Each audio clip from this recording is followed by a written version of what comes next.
Ayan. Ah, Ako, mga kababayan, tingin ko talagang alam na nila Boss Niolo yung mismong detalye, eh. Kaya lang meron lang silang mga iniingatan na mga masabi, ano po, na makakaapekto doon sa pag-iimbestiga at malaliman pong pag-iimbestiga ng mga kapulisan, no? Medyo hindi po natin sila masisisi. Gusto nilang makapag-update sa ating lahat, pero hindi nila masabi lahat dahil baka makaapekto, baka biglang ma, ma, masabi nila yung isang word na mapapaisip yung mismong hinahagilap, yung mismong mastermind na ako na talaga ang punterya nitong mga ito. You know, kaya kailangan po intindihin natin kung paano sila magsalaysay. pinadama si Mima. Halimbawa, nagbigay si Mima ng 2.5 million. Ayan po, nagbigay siya 2.5 million. Itong common friend na bola niya, nagbigay ng 2.5 million. Tapos, pagbigay niya, within 1 week, ayan na, sabi niya, ayon sa kwento, within 1 week may tubo. So, 1 tubo, 12%. Nagulat si Mima. Siyempre, nagtiwala siya sa common friend na yun na nakilala niya. Malaki agad eh. Kung 12%, sabihin na natin, mabilis ang kwenta po. Kunyari, 1,000,000 ang pautang. Ano ho? 1,000,000 ang pautang. O sabihin na natin, humekta na tayo dun sa 2.5 million. Yun yung tingin ko na mas malapit sa katotohanan dahil yan yung binabanggit nila paulit-ulit po. 2.5 million. 12% ng 1,000,000, 120.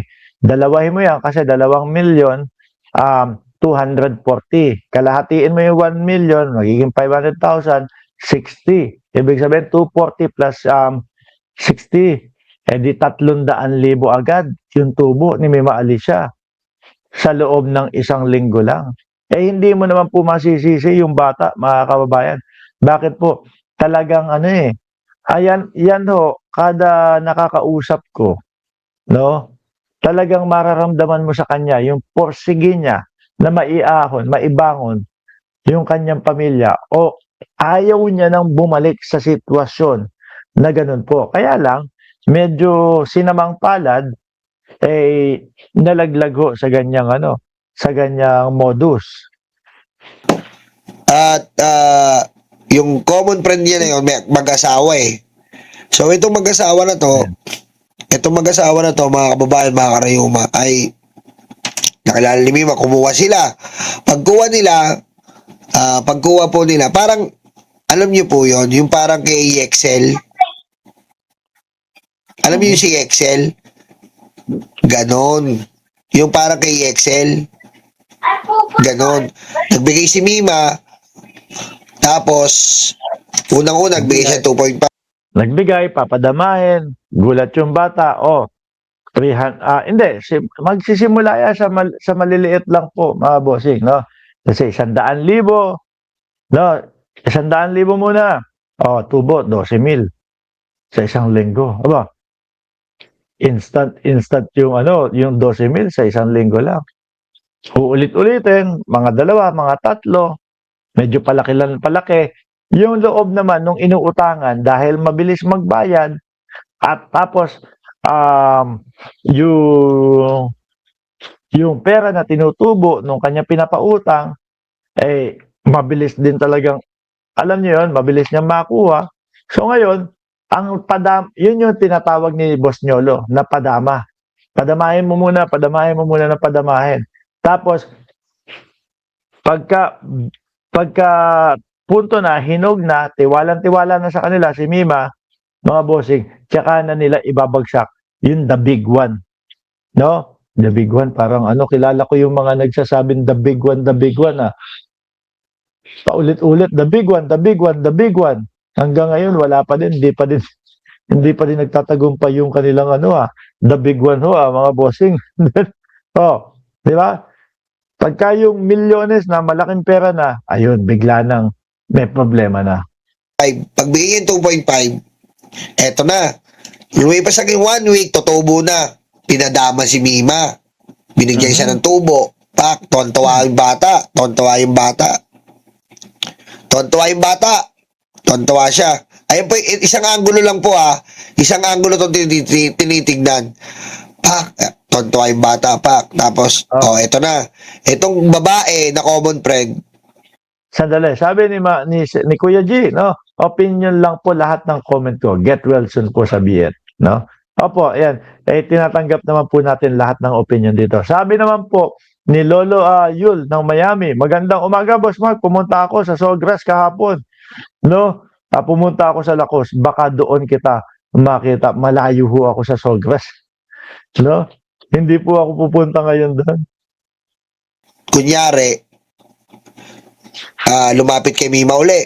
Alam mo ba, ganyan-ganyan. Bakit?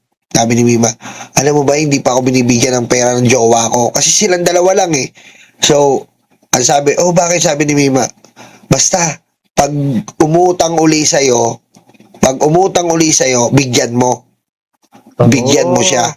Tapos, May dramahan na din pala talaga. Ano, kumbaga, siguro,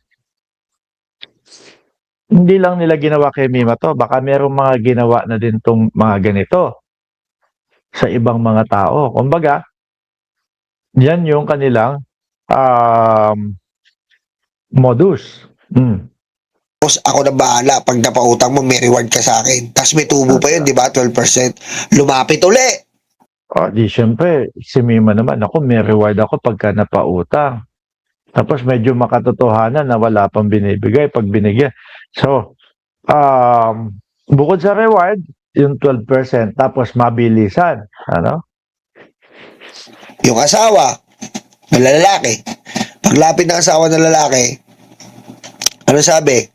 Pautang naman, additional 1 million, 12% uli ang tubo. Nagbigay si Mima, for example lang to sa mga pera. Bigay 1 million. Kunyari, ito ng babae, ito, uy, binigyan ako ng 300,000 ng jowa ko. Ito 50,000, bonus mo. Tuwa si Mima.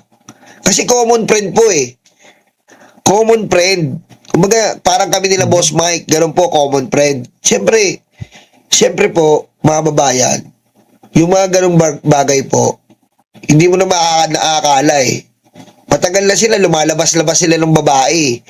Yung babae po nakasama niya, lumalabas-labas sila, gumigimik sila. Talagang bago nangyari yon. Marami silang... Sabi ni Solaris Skywalker, no? So wasak ang naratibo ng mga loyalistang na DDS nagpatumba kay Mima. Onsehan pala sa pera. Alam niyo po, kami naman, nung una, ang nakikita namin, is politika. Pero kapag kami, nakita namin na hindi naman talaga yun at kakaunti lang ang porsyento, sinasabi namin. Which is kagaya po na ito. Hindi kami mag-i-stick ito para masira yung mga politiko ng mga DDS. Mag-stick tayo dito sa politika. Hindi kami ganon, kababayan. Malayong malayo po ang mga DDS vlogger, mga bossing. Banil pa lang sa kilikili, mga kababayan. Malayong malayo po. Sila talagang wala namang issue doon sa tao. Lalagyan nila ng issue at magpapakamatay sila dyan sa issue na yan. Masiraan lang yung tao. Diba? Ganyan ang estilo ng mga vlogger ng mga DDS. Kaya binabanil ho yung mga kilikili, mga kababayan. Diloko-loko muna. Yung tipong iaano namin, tipong ibabato namin, si Sara Duterte ang gumawa niyan. Hindi ko kami ganun. No? Ang mastermind. Tingnan niyo yung ginagawa ng mga DDS. Mastermind niya, si Bongbong Marcos. Ganito, ganyan. Di ba? Mga ipinanganak yan para manira. No? Mga ipinanganak para manira ng kapwa yung mga yan. Si Mima na, gimmick tayo, sama si Mima. Punta tayo sa ganitong lugar, sama si Mima. Kinondisyon muna yung loob niya, Paano ka aakyat? Aray ko. Ang proseso, yung po ang isang angulo tinitignan. Isang angulo pa lang yon. Isang angulo pa lang yon. Ngayon, yung dun yun sa isang anggulo ng nakamotor. Pero yung politically motivated, yung anggulo Tingnan nyo. No?